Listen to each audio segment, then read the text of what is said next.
دوسروں میں برائی تلاش کرنے کا شوق ہو تو دوربین کی بجائے آئینے کا استعمال کیجیے۔ ایک اچھے دوست کی تلاش ایسے کرو جیسے ایک بیمار صحت کی تلاش کرتا ہے۔ تمہارا خوش رہنا ہی تمہارا برا چاہنے والوں کے لیے سب سے بڑی سزا ہے۔ غرور، ہوس اور دولت کا نشہ شراب سے بھی زیادہ ہوتا ہے۔ جو اس نشے کا عادی ہو جائے وہ کبھی ہوش میں نہیں آتا۔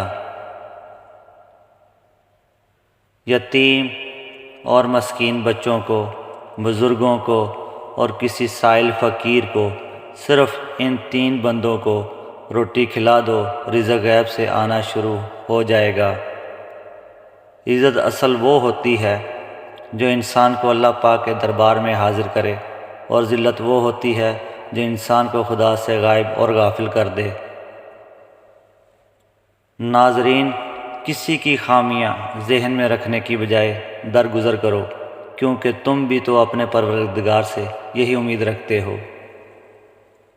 اپنے ضمیر کو اپنے آپ کے لیے مطمئن کرنے کی کوشش کریں، اور دوسروں کا ضمیر تو خود ان سے مطمئن نہیں ہوتا تو آپ سے کیا ہوگا۔ ہر شخص اپنی سنائی ہوئی کہانی میں ہمیشہ مخلص ہوتا ہے۔ تعلق اور ظرف کا پتہ وقت اور حالات بدلنے پہ چلتا ہے۔ جو انسان زیادہ غور و فکر کرتا ہے، زیادہ پوچھتا ہے، وہ زیادہ سیکھتا ہے۔ اگر آپ لوگ بھی بلند مرتبے پر فائز ہونا چاہتے ہو تو حرام چیزوں سے بچو۔ خوش رہنے کے لیے بعض اوقات خوش فہمیوں کا سہارا لینا پڑتا ہے۔ تنگ دستی میں سخاوت کرنا، غصے میں سچ بولنا اور طاقت ہوتے ہوئے معاف کرنا بہترین نیکی ہے۔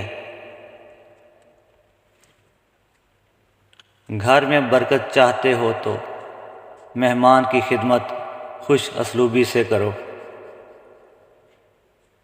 برے آدمی اچھی بات میں بھی برائی ڈھونڈتے ہیں، جس طرح مکھی سارے جسم کو چھوڑ کر زخم پر بیٹھتی ہے۔